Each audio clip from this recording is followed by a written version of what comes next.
I'm leaning on the lamppost.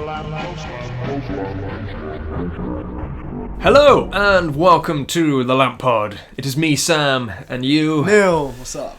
and this is the 16th. 16. Yeah, this is the 16th. big 1-6. Yes. Sweet 16. We're now legal. We've been doing this for 16 weeks, Sam. Oh my god, And we've crazy. We've had an audience for. We've had a week. For We've had a zero. week's worth of people watching. Actually. Yeah. Oh, should we talk about that first? Yeah, let's get that out of the way. Well, not out of the way. It's a big deal. Yeah, it's really a big deal. really So nice.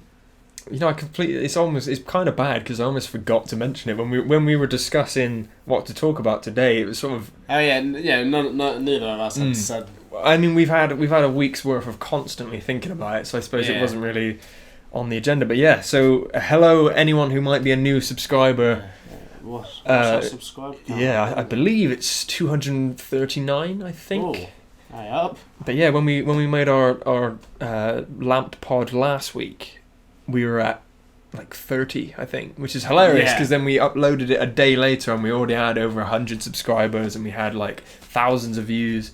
We're on 256 subscribers. 256 subscribers, that is crazy. With a total amount of views of 141,750. Bloody hell. That's insane. That's crazy. So thank you all for viewing that video. Yeah, for watching and sort of taking a semi interest in in what we're doing. The video was shared by comicbook.com, screenrush.com, Screen Rant. There was a few others as well.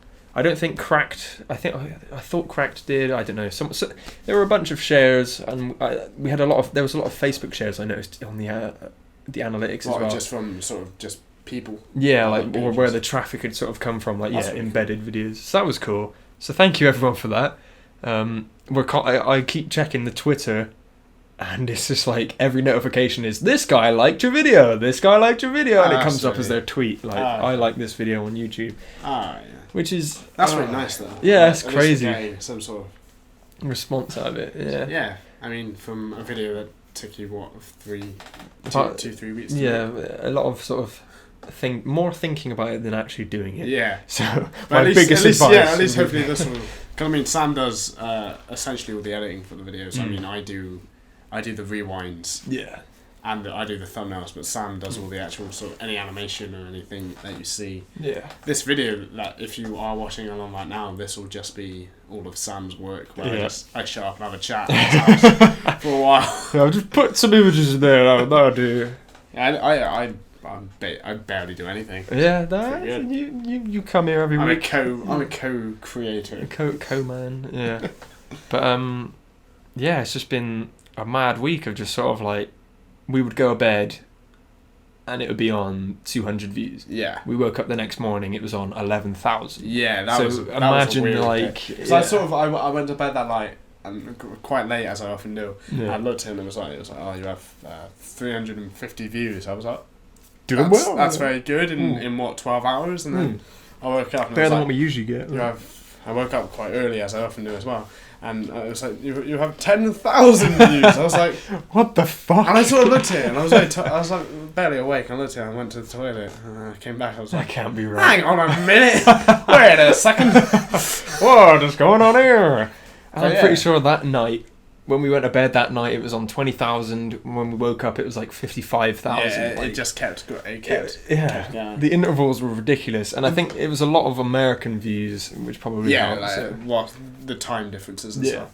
So thank you for that. What was quite funny though was the fact that like once we got past 1,000, it was like alright, well now we've got to get to 5,000. Anything in between, it was like it's barely any more than we had before. It's kind of like when you don't sort of get that many. Like, I mean, we get a fair amount of views on every video. Yeah, we aim to get over 100. And if we do, we're fairly content. Yeah, it's fairly consistent to get over 100 and some mostly almost 200, I'd say. Like but it's weird because you sort of think like, oh, every time we'll get a view like over 1,000, you'd be like crazy, but once you get to that number, it's kind of just like it is just a number at that point. Like, it's very difficult to sort of visualize that that's a lot of people. But yeah, it's very sort of video specific. So once like that video got over 1,000, it was like, oh, well, that video's doing really well. Yeah, but like if we uploaded this tonight and this got over 1,000, we'd react in the same way. Exactly. Like, people are actually listening to this crap. Yeah, like it was weird because obviously then you're like, oh, we got 98,000, and you're like, we need to get to 100,000. Yeah, we were all pushing it. And like, whereas you think about those 2,000 views, if you had a video that had 2,000 views, you'd be like, holy shit, that's 2,000 views. Yeah. Whereas we're there like, we just need 2 more, 200,000. We need those 2,000 views. Like, goddamn. It's crazy how it sort of changes the way you think when it's just a number. But it's only that video that we think like that with. All the others is like, well, let's just get over 100, then we'll stop promoting it. Then we'll stop caring about whether anyone ever watches it ever again. Yeah, exactly. But I think the view count is constantly growing on that one. It's just mad. It is pretty mad. It's been a mad week. Thank God for Reddit, I would say. Yes, I think Reddit is probably where most of those sort of publication sites found it. And then we're like, oh, we'll share that, get a bit of I think traffic on our site. I wasn't really paying much attention, apart from what you told me. Was it, we only got to like the top 3 in like the fan theory, was it? So on the fan, I put it on the fan theory subreddit. You'll probably be able to see it on there now. Because we're just that famous. Yeah. In one day, it went to number 1 of top this week. So the past 7 days, it became number 1 in a day. That's interesting. Yeah, and I was like, oh, I wonder how it did for the month. And like within one day, it was number 3 for the month. Mm-hmm. So I think once the sort of the older videos once the month sort of progresses, the older ones will disappear, and I think it'll go straight to the top. So I think really cool. For a month we'll be at the top. I think that's awesome. Yeah, which is crazy. That means basically we've got a month of like potential views. Of just a little sort of like a stream of views already. Because I'm sure there'll be Redditors out there that are sort of like, oh, I haven't had my chance to look at fan theories this month, and what has been the top? Oh, you know, Stan Lee, and watch the video and a bit more traffic. Yeah. It was really good. Like when you sent the link to comicbook.com, which I like, we look at occasionally. Yeah. Like where it's like, oh, these pictures from the set have been released. So that was really cool. It was a weird sensation to sort of read an article written about the thing you worked on. And it was like YouTube user of the Lamppost. It was like, it's 2 people, but I don't know, it's fine, whatever. I wasn't involved in that particular video, but that's cool. You were there in spirit. Yeah. You were there. I'm here now. Pushing me on to carry on. But so we should probably get on with the Lamppost. Yeah, let's get on with the show. And then you play the theme tune now. The theme. Who knows? Should we start? That was a really high point. Let's go to the lowest point of this podcast. Within this week, we lost Prince at the age of 57, which we all like his music. I don't know anyone who sort of doesn't like his music. Yeah, I'm not too clued in on it, to be fair. But everyone sort of knows who he is. Yeah. I know him best, like the nerd I am, for the 89 Batman soundtrack. Yeah. And obviously Purple Rain. I think that's the one I know the most. Yeah. It's Purple Rain. But it continues the trend of 2016 taking away another people that everyone loves. It is. It's a bit of a shitty year so far. Good year for us personally. Shitty year for the world. Yeah, it's not going good. So he's up there with Bowie, Alan Rickman. Yeah, all of the guys, all the good people. Skipping through a field, holding hand in hand, or something. I don't know. We have different views of heaven. We do have very different views. Is that not what heaven is? You're just skipping through a field. That's hell. Just constantly skipping. Just having to. I don't want. Involuntary. You have to hold hands, and your hands sweating. You're like yeah. Yeah. The weird thing with Prince I found was like, you look at a picture of him and someone go he was 57 when he died. There's the latest picture of him. You go, wait. He was 57? He looks like 30. There's no way. But then at the same time, it's like, he was too young to sort of, to pass at that time. He didn't look his age, yet he died too young kind of thing. It's crazy, sort of. It's a weird sort of juxtaposition there. Anyway, so R.I.P. in peace. Should we do the other bit of depressing news? Do it. About, is it Keaton? Let's get on with Keaton. ironically kind of connected somehow. No, not even a little bit. Because of the Batman. Oh, okay, yeah, because Michael Keaton was in the '89 Batman. You could have done that as a transition. Oh yeah. I'm not on the ball today. I do these weird little transitions from like subject to subject, but that one was staring me in the face. Completely ignored it. It was the perfect one. Completely ignored it. I'll tell you who else something about Batman. I'll tell you who else was also involved in '89 Batman. Michael Keaton. Yeah. So what is the news about this, Neil? Well, I think you know more about it than I do, but Michael Keaton was very recently rumoured to be being thought about, considered for playing the role of Vulture in Spider-Man Homecoming, or one of the upcoming Spider-Man movies, but it was most likely going to be Homecoming. Yeah. And sadly, he isn't doing it anymore. That's been put to rest. I don't know. Put to red. Put to Reddit. And so they. Now it's got 100,000 views. Yeah. So shameless self-promotion. He's not. He's not. Yeah, he's not going to be in it anymore. He would have been good. I think. Yeah, he would have been good. The thing was, he was so easy to picture as it because of Birdman. Yeah. Because of that one shot where he's walking down the street with Birdman following him, and it sort of cuts around so you can't actually see Birdman, all you can see is Michael Keaton's character. Yeah. With wings, and you're sort of looking at it and you're like, that would have been so perfect. Yeah, this is Vulture, and the bit at the end where he jumps off the building. Yeah, he jumps off the hospital building. Yeah, but this is a shame. It is. It was a cool, inspired casting. No one would have thought of it, but then once people started saying it was like, obviously. Yeah, like duh. I think now Keaton's out of the question. John Malkovich. Yeah, I think John Malkovich for Vulture. Wasn't he originally supposed to be doing Vulture in way back in Sam Raimi in the number 4? Yeah, I think maybe he might have been considered for it. Or he was definitely, because I remember with the original Spider-Mans, it was like, oh, we're gonna do 4 more or something, and I think in the same way that they did in Amazing Spider-Man, they ended up doing one less than they did the Lizard. Oh, okay. I think the Lizard, because they set up Kurt Connors. He was there. Yeah. Well, did he have one arm in that? He did have one arm. Yeah. Because that was something they never addressed. Yeah, he just had it. He just only had one arm, which I really planting those seeds, you know. Because I think I went back and watched number 2, where he runs into him whilst he's on his way to class. He's like, dropping. I was just on my way, and he's like, apparently Sam Raimi hits him in the head. When he drops his books and he's there picking him up, and someone hits him in the head with a rucksack. Yeah. That's Sam Raimi. Oh, right. Which I really like. I really appreciate that. Nice. But apparently, I went back and watched that, and I was like, does he have one arm, or is he just sort of wearing his jacket as it's like a cape, putting his sort of overcoat. Yeah, I think it's sort of dangling. Yeah, I don't think they sort of focused on it too much. Yeah. Probably because of technology back then. I think they knew what they were doing. They were just planting the seeds. Oh yeah, they were like, he'll be back. And I can't remember who that was. I don't see them not having the foresight to be like, well, we might have to do this. Yeah. So I think it was I can't remember who played him, but it was like a cameo. It was essentially a cameo, I think. Yeah. Or I think he was his professor. He was like when they get the symbiote, was it him that was in the third one? Was it him that was the one looking at it?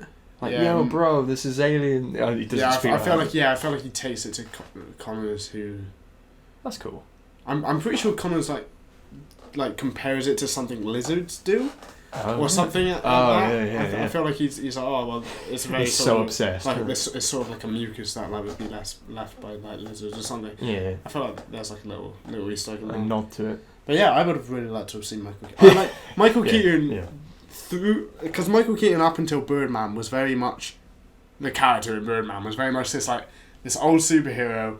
You can't sort of really take seriously as an actor no matter how he tries. And then Birdman, he sort of was so self-referential in that. Yeah. It sort of broke him out into these sort because what's he been in? He's been in Spotlight since then. Yeah. He's been I think he's got another film coming out this year, which they've just dropped a trailer for, but I don't know enough about it. But he's now very much out of his. That typecast. Like Bryan Cranston sort of did Malcolm in the Middle, disappeared for a while, came back, did Breaking Bad. Everyone was like, he can act. It's funny. I was thinking about Breaking Bad the other day, and I could be completely wrong on this because I've never really done any research on it.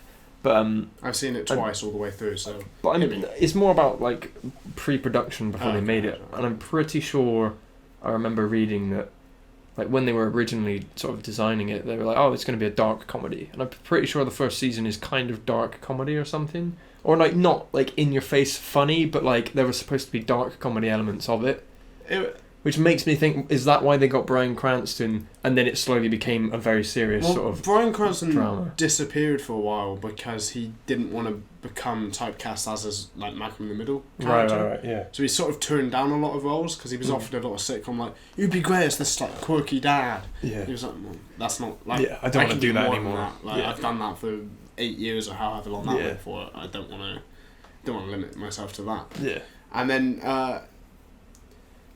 Breaking Bad has like there's a lot of moments in it for like comedy, like his comic timing, like for him to sort of turn around and do that, and that might be one of the reasons they got him, because I find in actors, comedy actors can do serious films. Yeah, they're often the best. But serious actors can't do comedy films, unless like it's so sort of deadpan that like yeah. But yeah.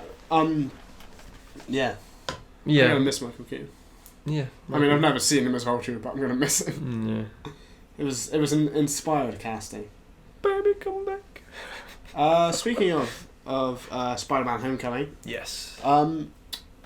Tony Stark is going to be in it. Yes. They've contracted Robert Downey Jr. for one more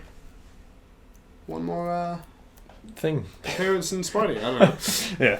I think at this stage now it's got to the point where like Chris Evans, Steve Rogers has come out and said like, I really enjoy playing this character and all this stuff. Like, I think they've all sort of got to a place now where they'll contract them to do X amount of films, but they'll just keep coming back. Like, they don't care at this point. Because like Chris Evans' cameo in Thor: The Dark World was a cameo. It wasn't part of the contract. He just showed up. I think. Like, yeah, he was like, I don't even know if he got paid for it. Yeah, exactly. He was like there in the. I mean, it was studio. It was like a line of dialogue, and then he just walked. Like, God, it would have taken him out. Yeah, but yeah. So I feel like I just splashed myself with the drink I was drinking. I think when they must have just said, well, Robert Downey Jr. sort of said that he was part of the casting of Tom Holland. I think. He said on Jimmy Fallon or I think he was taking credit for the casting of Chris Evans. Yeah. Oh yeah. That's right. Yeah. And he was actually like, I said to him like, you should do it. I wasn't really. Like, and he was trying to sort of. Yeah. Like, I didn't. But at the same time, he also turned around and went but there wouldn't be a Marvel Cinematic Universe without me. Yeah. He was like, I kicked it off. Which I quite like. Everything. He was very much like humble and like very. At the same time, he was like, it's still my thing. Yeah. I'm super important to this. Yeah. Yeah, I think it's cool that we're now getting this casting of like, he'll be in this. Mm-hmm. It seems to be that phase 3, like phase 1 and 2 was establish these characters, do Avengers. Then phase 2 is. Continue to establish these characters on their own. Now, phase 3, they're just like, fuck it, put everyone in everything. Just do everyone in. Everyone's in Civil War.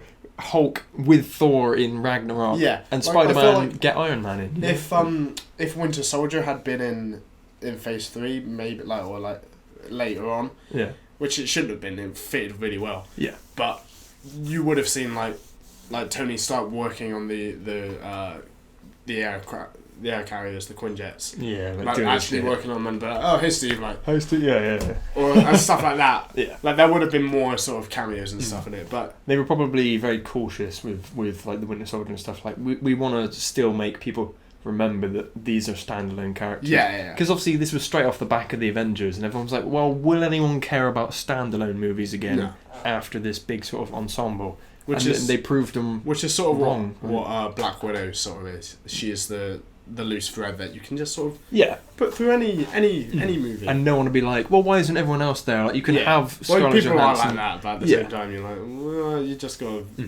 ignore that. Yeah, which I'm fine with doing. Yeah. That's cool. I think Kevin Feige said about Iron Man being in Spider-Man: Homecoming.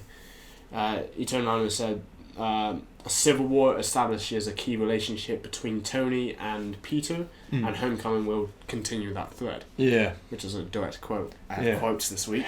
Woo, woo, woo, woo, woo, woo, woo.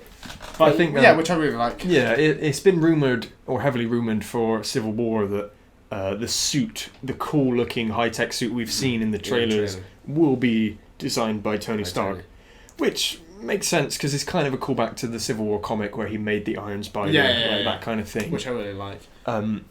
Yes, it would make sense, I guess, that maybe he's got him as a student in some kind of new Stark college or something. It could be some sort of apprenticeship thing. I'm not sure if they do those in the States, but but I feel like Tony would recognise the genius of Peter Parker and be like, this guy's special. I feel like Tony would definitely at least be like, look, just come over and visit Stark Tower at some point, or Avengers Tower now. And I'd be like, come visit, I'll show you around, I'll show you some cool stuff. If you've got any ideas, run and buy me. I feel like Peter Parker might be closer to sort of Friday than like Tony. I feel like there might be like a Hello, cool Friday, dynamic like between Friday and oh my god, that'd be quite fun. Yeah, which would be really cool to see. Like, it'd be fun to sort of see, because obviously Spider-Man is very typically quite snarky, kind of like very jokey. So it'd be fun to sort of see, because obviously I would imagine Tony Stark would know that Peter Parker's Spider-Man. I think that's very implicit. From what I heard, there's a bit in one of the trailers where there's, for Civil War, there's possible spoilers, but obviously we don't know anything. Yeah. But I heard this somewhere. But there's a bit where Steve and Tony are stood in like a really shitty looking apartment. Yeah. Oh, yeah. And that's supposed to be Aunt May and Peter's living accommodation. Okay. But whether or not that rings true or not. Yeah.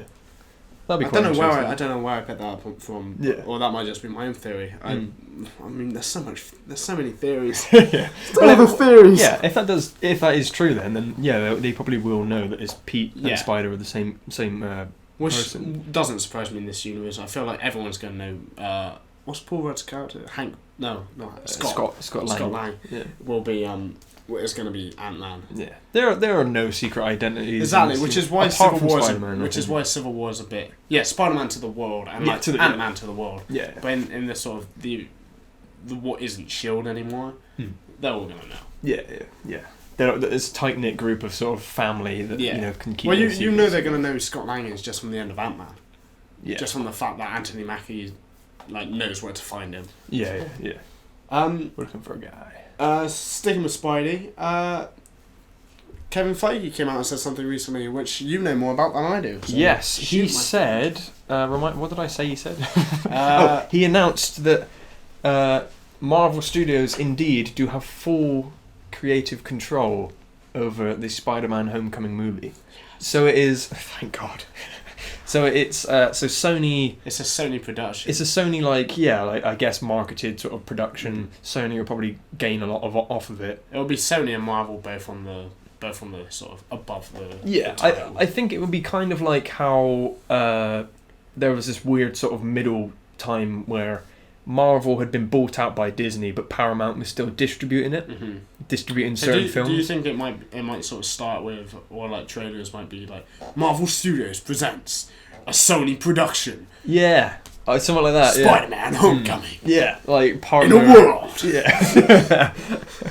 This rated R starts this Friday. But yeah, sadly not. But we have Civil War to tie this over, which starts this Friday. We are seeing it tonight. Today, by the time you we will have seen it by the time this goes up. There will be a review up. By the time.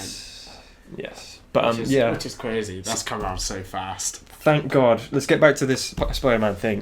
Thank God that Marvel Studios has complete creative control. Yeah. Because we've seen twice now that Sony. Well, we've seen that Sony sort of know what they're doing. Yeah, they get what they're trying to do, but I think at the end of the day, in the big sort of picture, they can do like a good Spider-Man film. Yeah, but in a big picture, in a trilogy or like universe building, they've got. They get too sort of stuck in like, put this in there so we can make this film, and put this in there so we can make this film, and that's what happened to Amazing Spider-Man 2, and it got not good. And what is equally what happened with Spider-Man 3. Yeah, exactly. Yeah. It was just too much. Put more villains in, so we can make a Venom movie, because they still want to make that. But they're just I'm okay with them making that. Do what you want now. As long as it's not connected. I won't watch it. Yeah. I won't watch it. It's a superhero film. I'm a nerd. We'll have to watch it, yeah. But yeah, it just means that Marvel Studios can keep their vision, and not have anyone else jump in and be like, do this, because marketing and Sony. Because I want this to happen. Yeah. We need to get all these toys sold. We want 5 different Spider-Man Because costumes. Marvel don't care about money at all. No. They're really good. They don't care if they don't make a buck. They're all about the fans. They're all about the fan service. They're just very good at making money. They're very good at they're money printers. Marvel Studios just print money. They know how to make money, and it's by making good films. Oh, yeah. So everyone wins. Sticking with Marvel, Guardians of the Galaxy 2 is part 2. Volume 2. Volume 2 is well underway with its sort of filming and stuff, pre-production stuff. Which is great. That's what I like to hear. Get your filming shit done.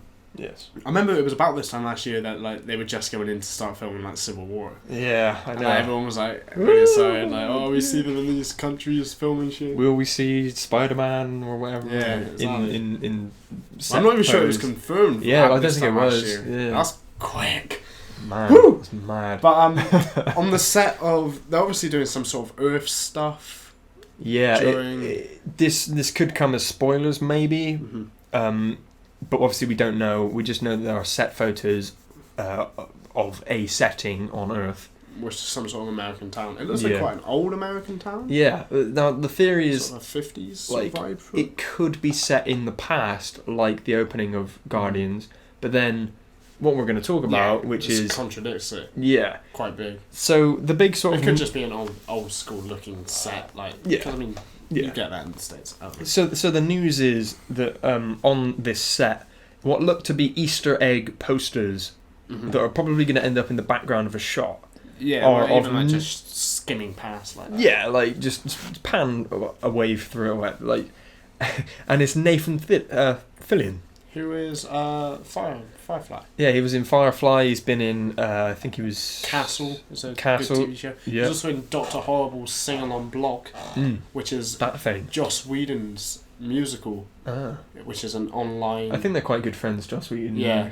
Well, they did Firefly, and he's in a musical with Neil Patrick Harris, which you can watch on YouTube. It's about 50 minutes long, and it's really fucking good. Oh, right, it's really funny. It's also got Howard out of Big Bang Theory. Ah, cool. Yeah. It's like a superhero sort of spoof thing. Yeah. But yeah, I recommend it. It's funny.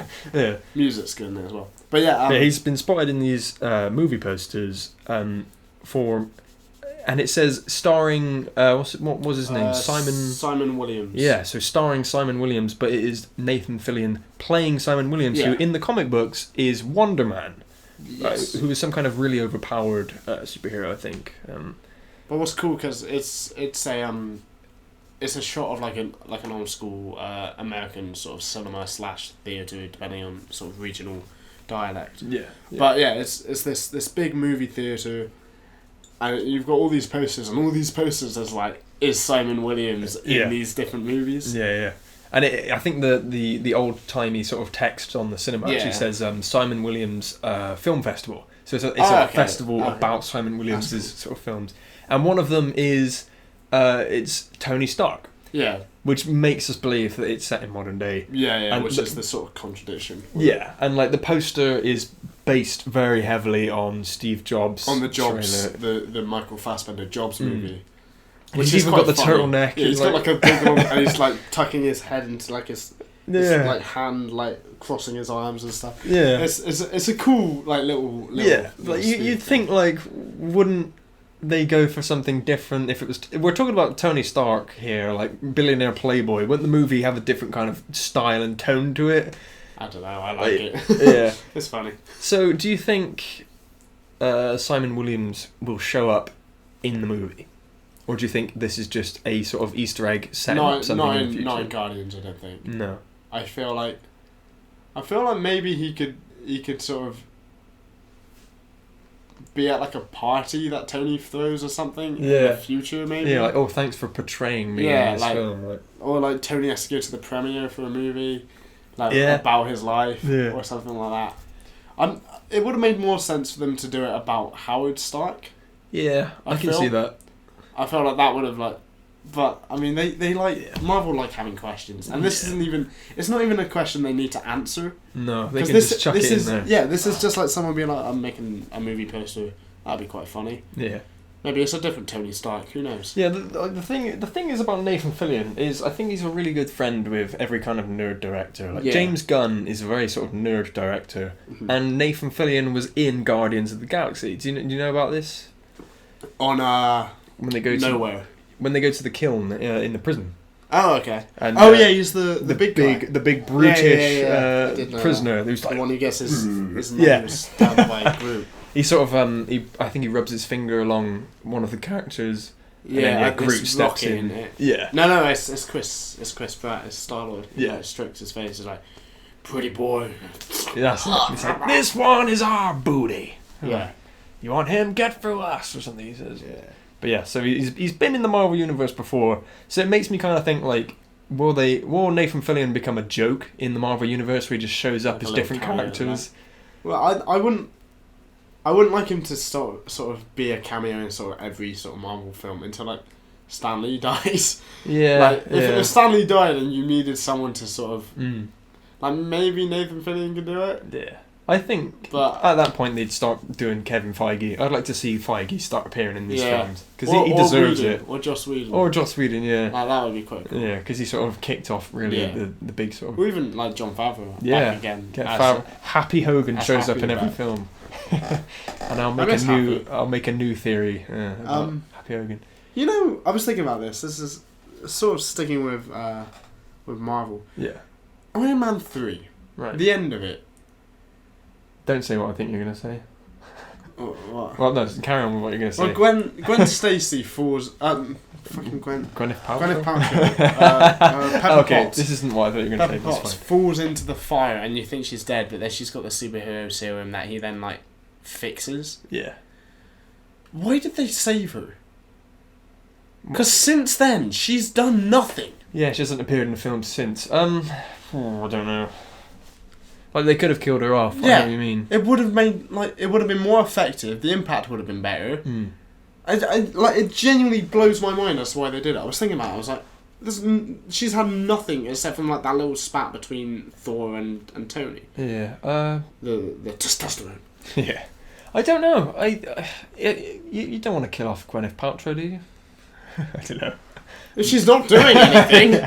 Yeah, I absolutely see what you're saying there. To be honest, it crossed my mind the other day. I think it would have just been a dark ending if she died. Well, I was just thinking about the fact that no one dies in the MCU, and I was like, wait, like she could have died. She almost died. She basically died, and then they brought her back. Well, because it meant that Stark sort of got to have the whole. No, she's dead, and then like go into rage mode when he's fighting off. But then she beats. Yeah, she ends up killing. What's his name? Killian. Yeah, Aldrich Killian. Killian. Yeah. I was worried I was going to say like Fillion. They're too close. There he is. Nathan Fillion's back again. I was going to say. I just want to. If Nathan Fillion does become Simon, if he is that, and he becomes Wonder Man. I'm just going to throw this out here just as on record. I reckon he might appear in Captain Marvel. That's where he'll first appear, I think. To set him up for Infinity War Part 2. Maybe. Yeah. Just so we can have another like super powerful character shot. Yeah, against like Thanos. Yeah. Plus, wasn't he rumoured to like be up for Thanos at one point? What, Nathan Fillion? Because he's got like a big square head. I think so, yeah. Maybe. So our last bit of Marvel news except for... Well, our last Marvel studio news... Yeah. Is about the Inhumans, which you feel very strongly about. You like the Inhumans. You watch Agents of S.H.I.E.L.D. Spoiler alert. They sort of make a there's a bit of Inhuman action going on in S.H.I.E.L.D. if you didn't already know. And they've released their movies for the next 5 years as they do with like all the phases, and Inhumans is not on there. Yeah, Inhumans has been removed from the slate. Because it was coming out in 2018. Yeah. Then it got pushed back to 2019 because of Spider-Man Homecoming. Mm-hmm. And now it's been pushed to possibly 2020, possibly later. Yeah, it's been pushed to disappear. Yeah, it's been pushed out of the 5 years. Yeah. So it could be back at any point, really. Yeah, essentially. Like, we might get to next year and it might be back. Yeah. But they sort of came out and said like it's been pushed back because like obviously it's a Disney sort of thing, and there's only so much sort of Disney can do in 1 year and everything. Yeah, and I think it kind of overlapped with Indiana Jones. Yeah, as well, that's what I was about to say. Indiana Jones 5 was probably the next sort of thing to edge it out of the 2019 release date. Yeah. Which is fine. That's not 5 years, that's 3 years. That's bad math. But yeah, there's not really much to say about that, but it would be a shame for them not to do it. Yeah, I'd like... sort of setup it'd be... I think... There are some people sort of saying online that, you know, it's fine because we're getting Inhuman stuff in S.H.I.E.L.D. Mm-hmm. But I think it'd be such a fantastic payoff is if, you know, we've had this long build-up, if you're a fan of S.H.I.E.L.D., like, oh, Inhumans in that, and then finally we get a movie about the Inhumans. And, you know, like, general audiences wouldn't be put off because, like, but people who watch S.H.I.E.L.D. would have a bit of prior knowledge about certain things going on, and that'd be great fun. There could be some sort of references and stuff, little Easter eggs. Yeah. Like, it would be their big moment to sort of say, like, we let you show people, you know, we respect you too, and here's a reference. That could be a cool moment for Coulson to come back. Yeah. To show up in the Inhumans, like, finally. Like. I hope he comes back to the world, like, because it's really annoying me. Like, it's annoying me that none of the Avengers know he's alive. That's really getting on the tits a bit. I think at this stage, the only way they're going to do it is if, like, they finally get, like, Robert Downey Jr. to show up in the show. Mm-hmm. But, like, holy shit! Like, oh my god, Coulson! Like, I tried watching S.H.I.E.L.D. I said that to you. Yeah. I got 2 episodes in, fell asleep, and haven't gone back. Yeah. Which I will, but episode 2 is difficult to get through. Like, admittedly, it's not. Episode 2. Episode 1's not great. No. Like with the guy who wants to be a superhero. Yeah, with the explodey. It's basically got extremis. Yeah, it's basically Iron Man 3 sort of setup. Which I appreciated. I watched it, I was like, okay, that's cool. Yeah. But, yeah. But we'll just wait until you get to episode 17 and the whole Winter Soldier thing happens, and then everything after that is just blow your socks off. I've heard nothing but good things sort of since season 1. Yeah, it's fantastic. Get on that team. But yeah, that's all our Marvel news. Well, Marvel Studios news. Robert Downey Jr. is part of Marvel. This is a crappy tangent. Crappy little segue. Right. Yeah, he's part of the MCU, which makes him very busy. However, in his busy schedule of making hundreds of millions of dollars each movie he makes, he wants to hopefully, by the end of this year, have started shooting Sherlock Holmes 3 with Guy Ritchie. Oh yeah. They've both said that was the most contrived way of getting to that. Right. So yeah, they want to start filming by the end of the year, which is cool. Like I enjoy the Sherlock Holmes movies. I'm not sure if I enjoyed the second one all that much. No. I enjoyed the first one a lot. Yeah, because it stayed in London. Yeah, it was a bit more self-contained. Yeah. But like them going to France and stuff made sense. With the story, with the narrative. Still fun. And like they kind of set up a few things. At the end of the first film, it's like radio and all this stuff he was saying stuff, and then it happened in the second one that they had wireless stuff or something. Yeah. I can't remember exactly what it was, but it worked. He found the electricity in Sherlock Holmes 1. Yeah. Where he zaps the dude and like Watson's all like, Holmes, what is that? He's like, je ne sais pas. It's great. I enjoy Guy Ritchie as a director. He was one of my favourite directors for a while. Juice stuff purely like Snatch and Lockstock, and they sort of faded out. And they tried to come back recently with Man from U.N.C.L.E. Oh yeah, apparently that's quite good with Henry Cavill. Yeah, Henry Cavill and the other dude. Well, apparently it was like critics didn't like it, but a lot of audience seemed to like apparently it didn't sort of know what it was. Like it was sort of like, it was like a good spy film, but at the same time it was like trying to be like the Guy Ritchie Lockstock Snatch rock and roller thing, and it didn't know sort of where to find a middle ground. Yeah. Which is why I think Sherlock Holmes, the first one, did really well, because it wasn't trying to be that. It was just sort of trying to be this dark, gritty, realistic Sherlock Holmes and stuff, which is really cool. It's weird because this is another one of those series where I started with the second one, and then I went back to the first one, which is what I did with Iron Man 2 as well. I started with Iron Man 2 and went back to Iron Man 1. It's kind of funny how this movie series almost lines up quite well with the Sherlock TV show. Season 1 season 1, movie 1's just like, England, whatever. Mm-hmm. Season 2, movie 2, both of them have their fall. The classic Rockenbeck fall. Yeah, and like they both do it in different ways, which is cool. And then obviously the third movie would be the return of Sherlock Holmes, so that's quite fun, I suppose. Yeah, I liked the this is a spoiler alert, but the end of Sherlock Holmes 2, the film, where he's on the sofa. Yeah, because you see him at the beginning. He's like, Watson walks into the the study, and it's covered in like leaves and stuff. He's like, "Where am I?" He's like, "I don't care where you are. Just get dressed." And it's my bachelor party. We gotta go. He's like, and he shoots him in the back of the neck with like a dart. He's like, "Urban camouflage." Yeah. And then at the end, he gets to live the apparatus, the breathing apparatus, and he's just sat in the chair, and he has been for the whole time. Yeah. And if you actually go back and watch the opening, you can see him like. You can sort of see just the outline of him very lightly. Yeah, and the dog, I think, looks at one point as well. Like, the dog looks at the sofa. And, which is great. I love that. Yeah. That's fun of them to do. This is just a fun sort of series. They're never going to be critically acclaimed, which is where I think the Sherlock's TV series sort of has a bit of a...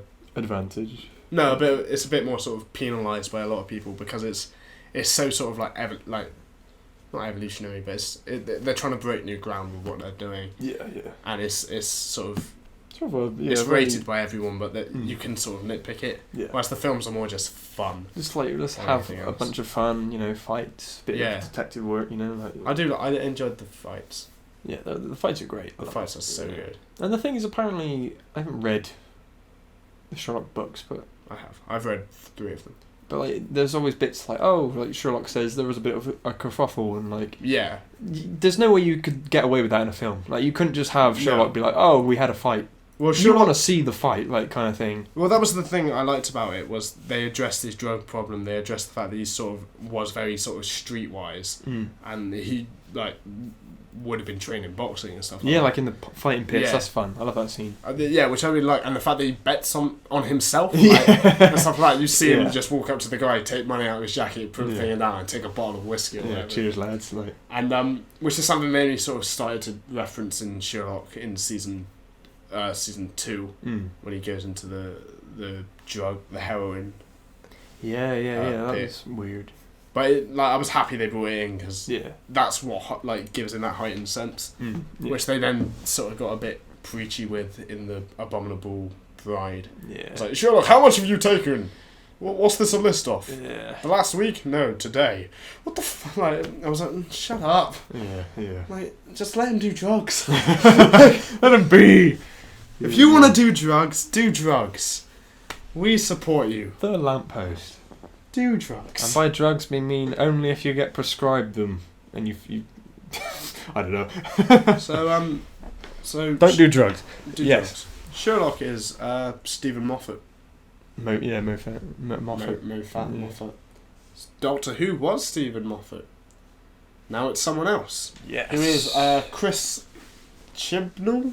Chibnall, who directed Broadchurch and American Broadchurch, which is Grace Point. Which is hilarious. Which, David Tennant doing an American accent's weird. Is it? It's very odd. I can imagine. Because he's sort of... It's weird, because it sounds like he's like doing his English accent, and they're doing his English accent doing an American accent. Right. And it's like, it's not Scottish to American. It's like 3 there's jumps. Like a middle ground. Yeah. Which is like... I respect him as an actor. Yeah. But yeah, he's taking over directing next year. Well, they've started filming it now, but we won't have a new series until next year. And they've just cast a new companion to replace the, sadly, spoiler alert, deceased Clara Oswald. So this is going to Pearl Mackie.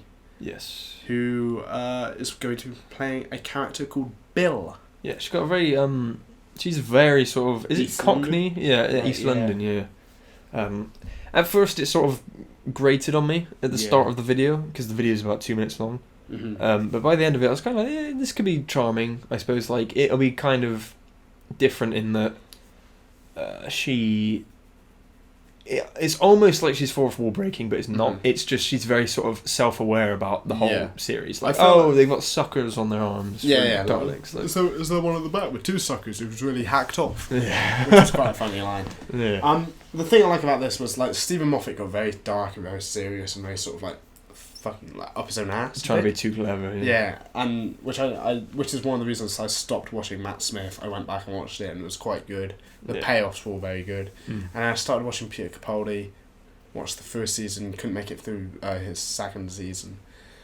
So hopefully with this comedy sort of coming back, and I mean, I don't like it when a Doctor regenerates. It works okay with Rose, but when a Doctor regenerates with the same companion, because it's like, especially Clara, who like Matt Smith was like just completely trusted and was like, just look after this new guy who's going to be a bit like angry maybe.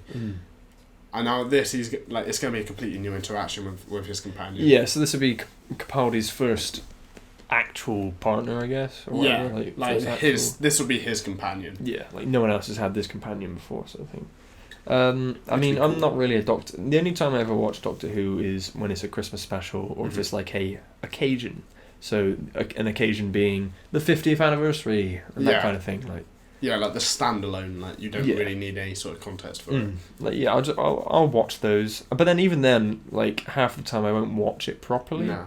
So I'm not really clued in on this enough to sort of have any kind of opinion. I watched all of Eccleston, all of Tennant, and all of Matt Smith.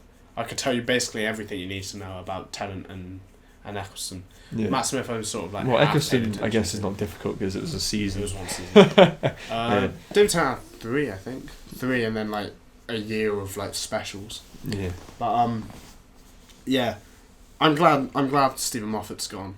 I'm not a huge lover of his sci-fi writing. I'm a sort of a tolerator of his like Sherlock writing. I find. Yeah. And yeah, some of it, like when he used to do one-off episodes for Doctor Who, whilst Russell T Davies was in the sort of driving seat, they were good. Like the one with, do you know the like "Are You My Mummy?" the World War II thing? I've heard a hell of a lot about it. The Empty Child. Quite creepy. But yeah, that was an amazing episode. And it was a 2-part, and both of them were written by Stephen Moffat. Yeah, it was because he could sort of do this like standalone. Yeah, like he didn't have to sort of stretch a story over a long time. But yeah, it's good to see a bit of comedy back in what is supposed to be a kids sort of show. Family friendly. Yeah. Kind of.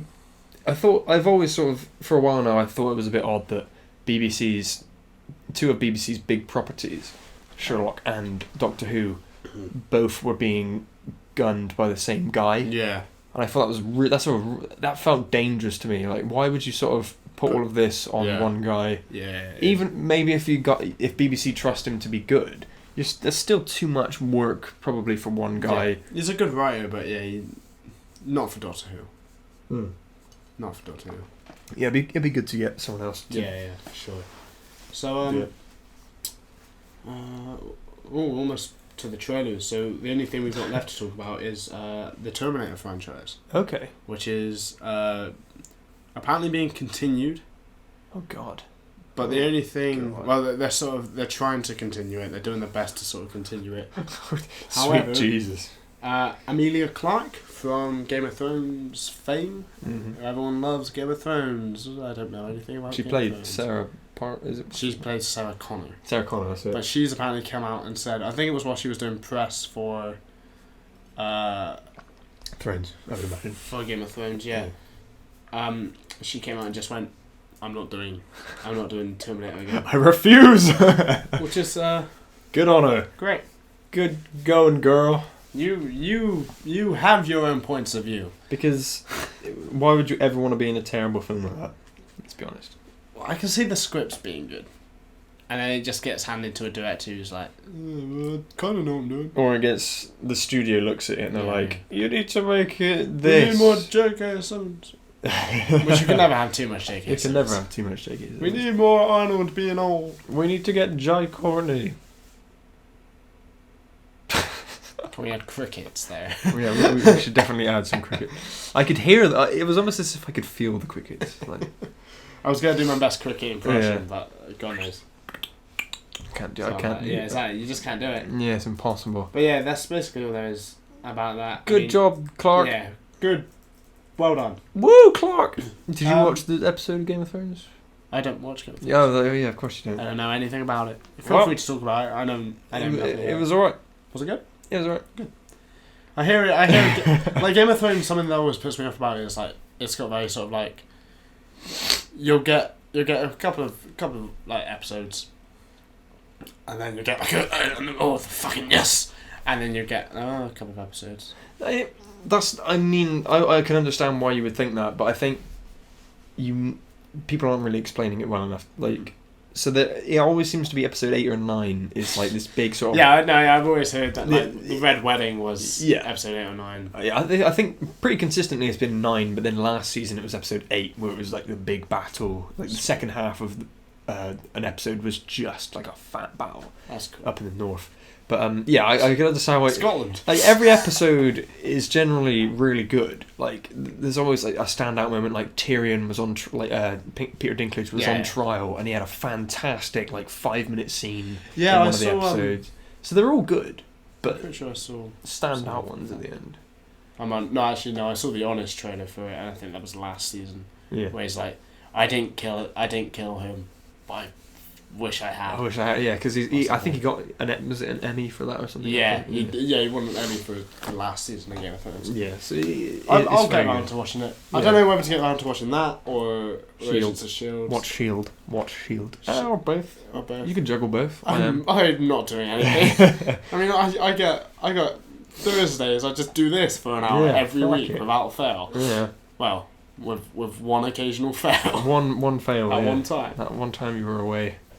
So, on to trailers. Yes. Let's start with Snowden. Yeah. Which is Joseph Gordon-Levitt movie with also a bunch of other people. Nicolas Cage is in there. Zachary Quinto, you said? Zachary Quinto's there. Who's Zachary Quinto again? Spock. Oh, right, yeah. He was also in Heroes and American Horror Story. Oh, fantastic. Which I've watched one season of, and it's okay. Not as good as everyone says it is, I don't think. The film looks alright. It looks like a well-directed movie. Yeah, and I think it'll be a case of like it's not going to follow exactly what the actual story was. No, it can't. Because it's always difficult to bring, like, it's obviously a very sort of touchy subject about the NSA and leaking secrets and all that stuff. And it's still going on now. Like, Snowden's still on Twitter every day, like, leaks and stuff, like... So I think we're being listened to. Yeah, like it's a weird one, because the story's not really over. Once you turn off Skype, it keeps going. Yeah, you're still looking. Yeah, I'm still watching you. So I don't know. It looks good, but they're gonna have to sadly sort of take artistic liberties with things. Like there was a bit where, did you leak secrets to the people? And like it was a massive screen of that guy's face. Like that didn't happen. There's never. Like piss off. Yeah, like, I've completely sort of brushed over that. Like. Some people were sort of saying they've turned it into this like stupid sexy Snowden. Joseph Gordon-Levitt with what's her face, Wooly, what's her name? Something Wooly. The girl from the Divergent series. I forget her name, but her being she was girlfriend also in that cancer film. Yeah, Fault in Our Stars. Fault in Our Stars. Yeah. That's the one. But yeah, so it looks alright. I don't really have much to say. I'll watch it. Yeah. I think I'll probably watch it once it's out on DVD. Yeah. I don't feel like I'll watch it. We try not to get too political on this show, and a lot of the discussion would be probably about that whether kind of or not stuff. it was right and and I'm not really clued in. Oh yeah, no, I don't. I'll know more after I watch it, but I'll only know what the film allows me to know. Which is how any movie works. The Rubik's Cube bit was fun. That was. I hope that's true. That'd be hilarious if it is true. Yeah, I feel like that probably could have happened. I feel like if you've got to try and get it past security, that's probably a good way to do it. It's all in the confidence, like, alright, we'll chuck it at him. Have this. Let him finish it, That's a good job. But yeah, that's a decent trailer. Yeah. Good on him. Trailer that we're sort of having an eye on about. Killing Joke. Yeah. The Alan Moore. Alan Moore comic, 48-page comic. Graphic novel, it's a bit odd because obviously we're basically talking about a straight to sort of DVD film, and the only other one we spoke about was what was the remake with Kindergarten Cop. yeah, Kindergarten. Oh, okay. But Yeah, I with, think this Dolph one's sort Lundgren. of big enough that we should, and like it's weird because if it's that big, or it should be big because it's a very famous comic, and they announced that they were going to make an animated sort of feature out of it, and everyone was like, yes. Well, it's go on. Sorry. Yeah, and it just seems odd because the trailer doesn't seem like the animation doesn't feel right. Yeah, the animation feels very odd. Yeah, like And it feels very much to the comic. yeah, But like, sometimes it feels just lazy. Which like is, the I mean, art was perfect. we need looking, Jack here kind of. really to talk about this because Yeah. we're not animators by any. Yeah. I have no idea how any of that works, and like a second of animation takes like an hour to do or whatever, which is ridiculous. But the opening shot to the trailer is Batman walking through Arkham, and then like a door opens for him, and you just get like front on Batman before he sits opposite the Joker, and that just looks really odd. Yeah, there's something. Maybe it's like the thickness in the lines or something. Yeah, I feel like there's not enough sort of definition in like. Yeah, like weirdly grainy somehow. Yeah, it's. But the thing is, he was walking down the corridor, and I don't know if they've slowed down the footage, but it didn't look like there was enough it was like frames. blocky. Yeah, so he was like kind of, like. And I mean, it's obviously all unfinished, but at the same time, it's animation. Yeah. There's not going back and redoing stuff takes like months to sort of do. So, you can't. This isn't like reshoots for a movie. Like this is difficult kind of thing. This is you have to work like so hard to change things. Yeah. But yeah, I'm really glad that I'm glad we're getting this because I feel like it'll make the comic more sort of mainstream, which it deserves to be. I mean, it's pretty mainstream as it is. Yeah. But like, and we got Conroy and is it Conroy and Hamill? Yeah, Hamill's back. Yeah, is it Kevin Conroy? Yeah. Yeah. So that's good. I mean, they're to me the voices of Batman and the Joker. Like they've got all the right ingredients here, and I think it would be such a shame if they mess it up. Because this is like the perfect opportunity. I was very excited for it, and the trailer was a little underwhelming. Yeah. Or I think, if anything, it's dampened our expectations. Which would be good, because if they then release it and it's great, then, good on it. So the scene where they recreate the very famous Joker, like, just come out of the chemicals, sort of looked at himself and realised what he is, and the laughing, where in the actual picture it's ha ha ha is all behind him. They've recreated it with Hamill's laugh, and that bit looks really good. It's just there's this weird sort of, sometimes you've got all this shading and like lines and stuff, and then other times it's just like a very sort of blocky Batman image, which I'm literally just referencing that first part of the trailer. But yeah, I'm still pretty excited for it. I still have faith. I'll probably go back and read it again, because I've only flipped through it. I've not like read it in depth, and it's 48 pages. But it's going to be 70 minutes long, so they're going to have to add stuff. Yeah. There's going to have to be some sort of storylines added in, or like detail added. It's I'm sure they can add more. Yeah, it's probably more lines to the script. This is the only time I ever want to see like a Joker origin story. Yeah. Like the 89 one, where they sort of recreated it around another character, worked really well. But yeah, I'm pretty excited for this. Yeah, I'm down. You sound less excited. I am less excited, but I'll still see it somehow. I mean, one day. I love Batman. Yeah.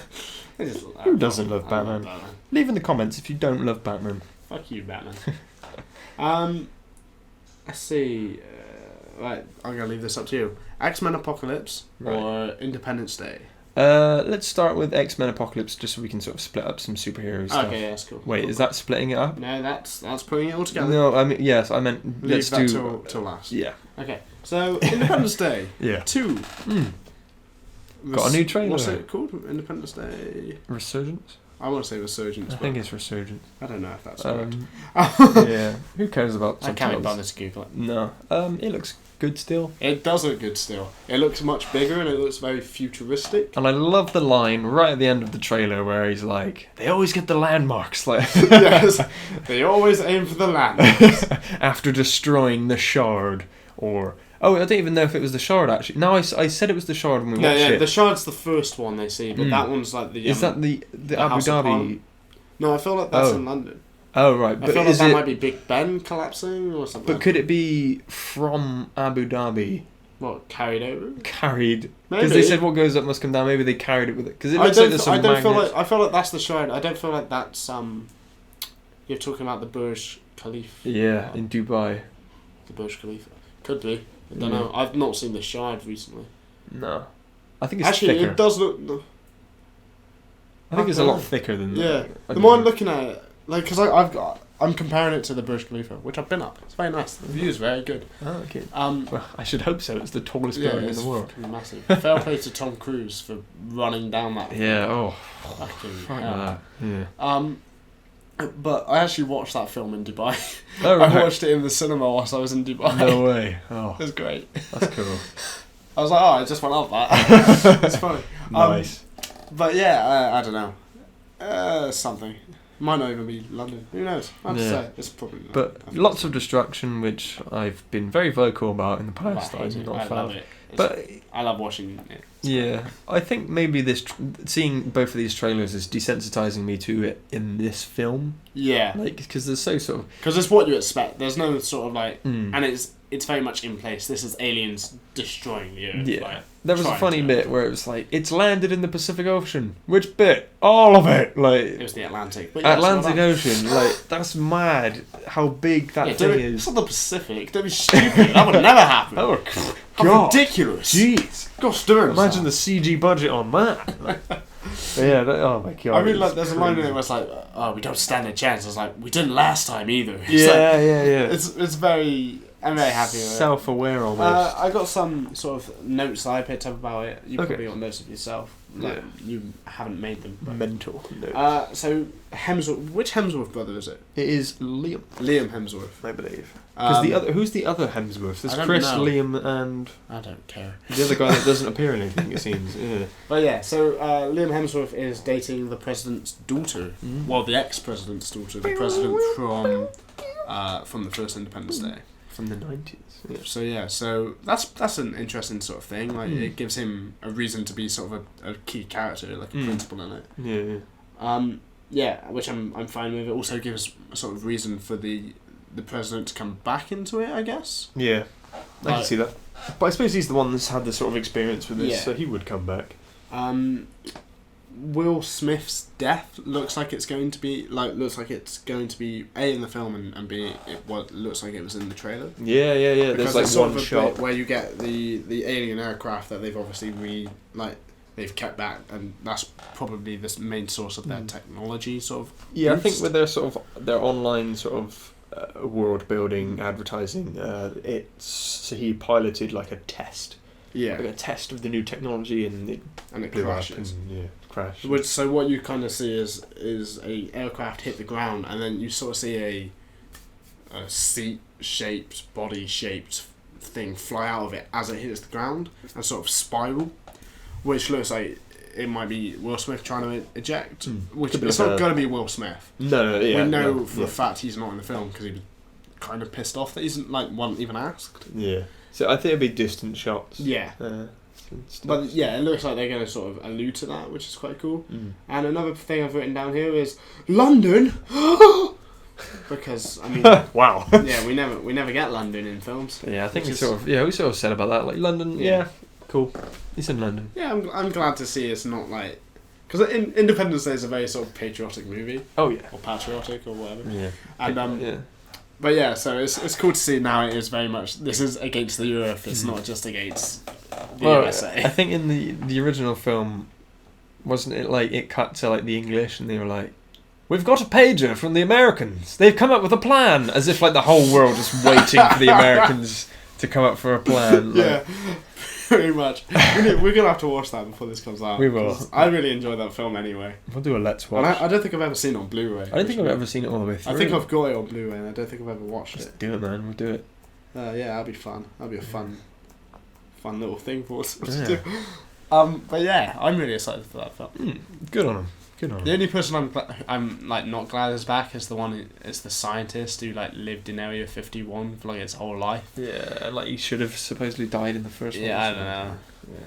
But yeah, I'm excited for this. Yeah. Now, Our last topic. It's gone around fast. This one has. That has. I mean, yeah. It's been about an hour. Yeah.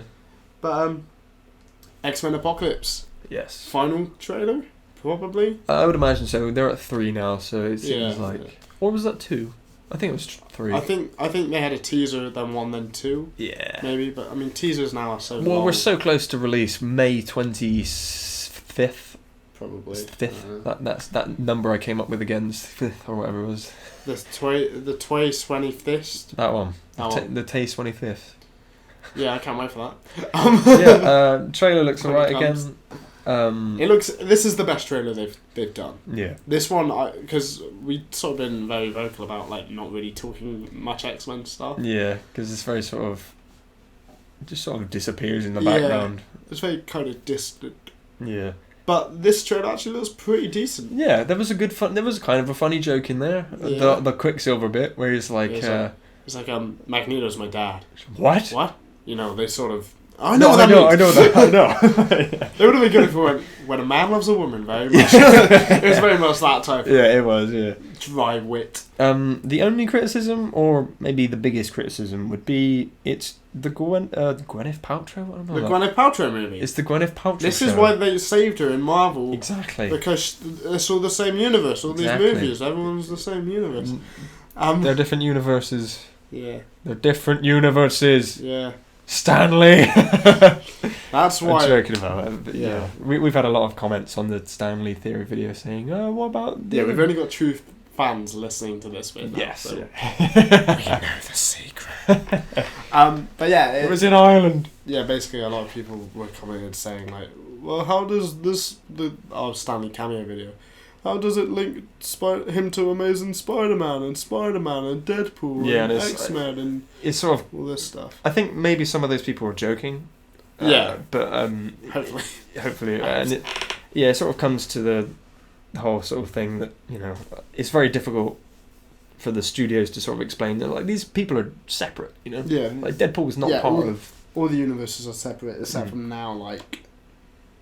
Sony, but they've now rebooted it. So Amazing Spider-Man is no longer like a thing we need to care about. Yeah, and I think people will see that it's a new Spider-Man actor and a new Spider-Man costume. And like, okay, they've started over again. Like, that'll be easy to sort of follow.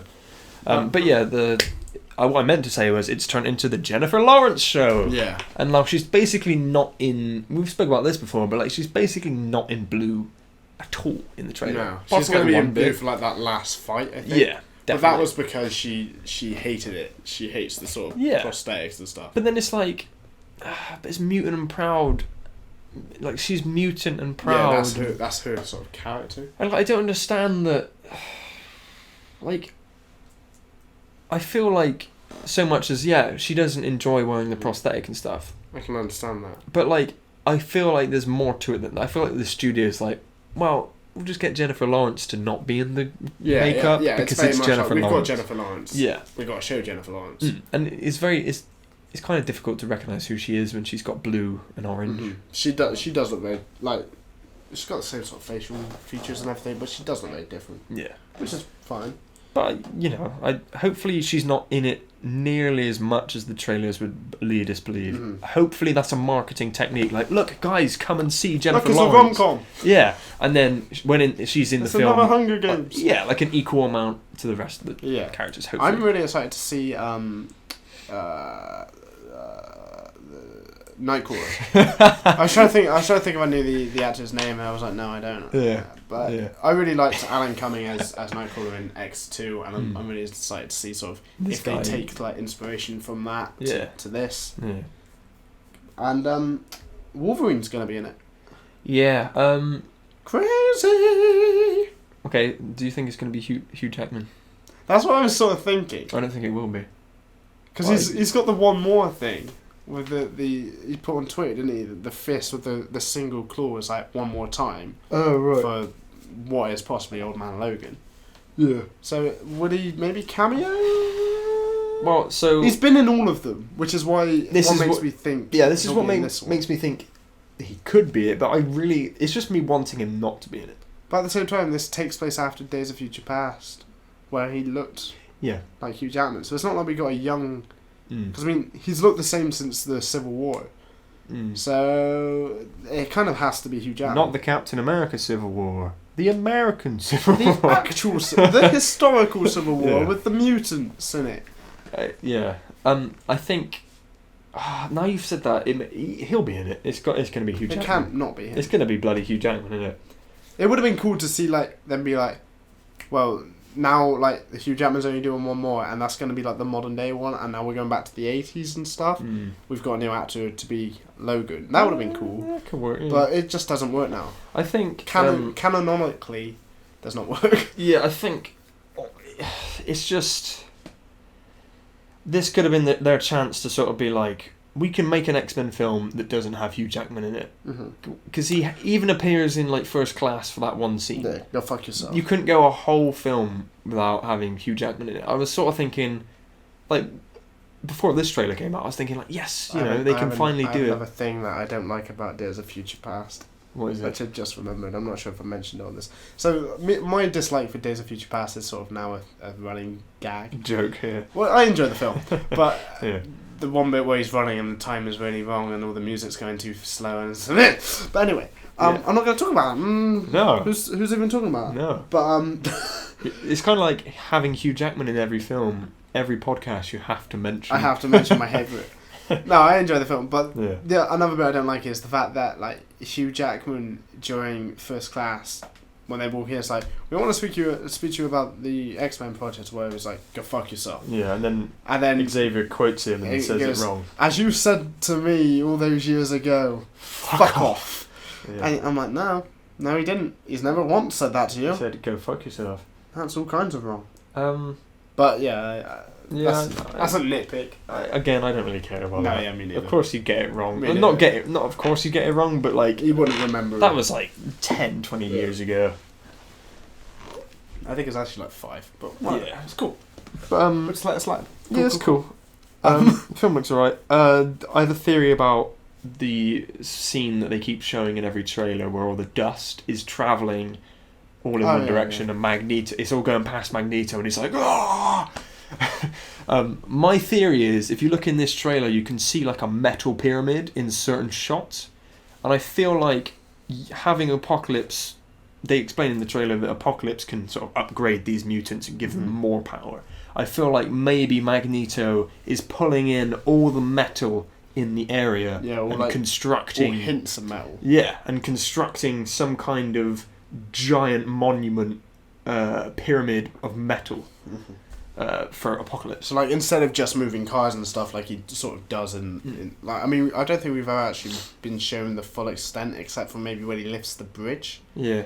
But that's sort of he can lift metal structures, but he can't sort of pull metal out of rock and stuff like that. Yeah. So but I think it doesn't in X2. I think he might pull out iron from the guy's blood. I think that's the most extreme he's ever done. Yeah, he does do that, and he never does that again. I think that's probably the most extreme level of power that we've ever seen. But yeah, so in this, it looks like he's very much gonna be ripping out metal. Yeah, and particles and shit. Yeah, that's why it's so dusty. All the metal you can get. I would like it for it to be that, because that would be crazy. That would be what a scene that would be. Spectacle to look. Yeah. Just him pulling in all this constructing. You're talking about the bit where he's wearing the plaid. Plaid shirt. Yeah, he's not even in his costume. Yeah. He's just there yeah. Please be that. I want to see that. You can see that. You can kind of see what we're sort of theorizing to be the pyramid behind a shot of. It's before Cyclops goes up against Storm. To sort of have their connecting attacks, Avatar Tell moment. But yeah, and when she fires her lightning blast, you can kind of see this metal structure, or this sort of grey structure at least, behind her. So yeah, it's a plausible theory so far. We'll find out. It'd be fun to see, just not scary, but kind of whoa, Jesus, he is powerful. Yeah. I mean, Magneto's supposed to be really powerful anyway. The whole point of Xavier and Magneto is they're both extremely powerful, but use their powers for good and evil. Yeah. So Apocalypse coming in then and being yo, Magneto, here's even more power, and he'd be oh! It'd be great to sort of see the extent of that, how crazy they can go. So maybe following that theory, maybe that's what Charles's line about "I've never experienced this much power" is about. Oh, maybe he's not inside Apocalypse, or maybe he's inside Magneto. Oh, yeah. Because he'd have more of like an understanding of how to find Magneto throughout. And he goes into his brain. And he's like, "Holy what's the name shit. of the thing? Using Cerebro. Cerebro, Yeah. But yeah. You know, it'd be easier if we shaved your hair off. Nope, not touching the hair or something. He says in first class. But yeah, that'd be fun. Yeah, it looks alright. It does look alright. Would that make sense physically for the laser punch dimension of Cyclops and then the lightning of Storm? Would that? I don't care.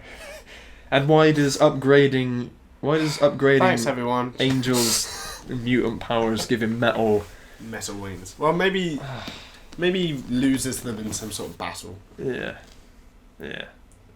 I don't get it. I'm excited to see how they explain it all.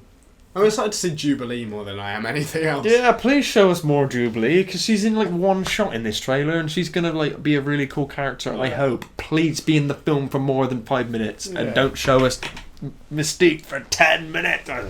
10 minutes? No, the whole thing. I don't know. Mystique for 10 minutes. How dare you! I've gone insane.